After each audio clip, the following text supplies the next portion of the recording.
மக்கா அப்போ இந்த பாறைக்கு மேலே நம்ம டிராகன் ஃப்ரூட் நட்டுருக்கோம்.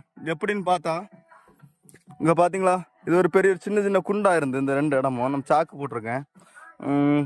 அப்புறம் என்னென்னா பாறைகளை சும்மா சைடில் அடுக்கி டிராகன் ஃப்ரூட்லாம் சைடில் அப்படியே வச்சுருக்கேன் பாருங்கள்.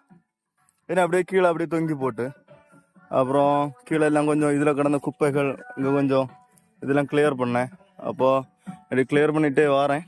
இப்போ கீழே நம்ம அந்த சைடு வச்சுருக்கோம் வாழை எல்லாம், இந்த சைடெலாம் வாழை வைக்கணும். அப்போ நல்ல மிளகு செடி இந்த சைடு வச்சு விட்ருக்கோம், தெரியுதா உங்களுக்கு? இப்போ ட்ராகன் ஃப்ரூட் இப்படி கீழே இந்த சைடு மேலே போட்டோம். அப்புறம் வியூ பார்த்தீங்கன்னா பக்காவாக இருக்கும். இதுலேருந்து பார்க்க அந்த சரை விழுந்தால் கீழே போயிடும்.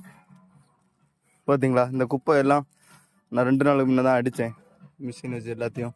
ஃபுல்லாக அதுக்கு மேலே படந்து கிடந்த வள்ளிகள். இப்போ பக்காவாக இருக்குது இடமே.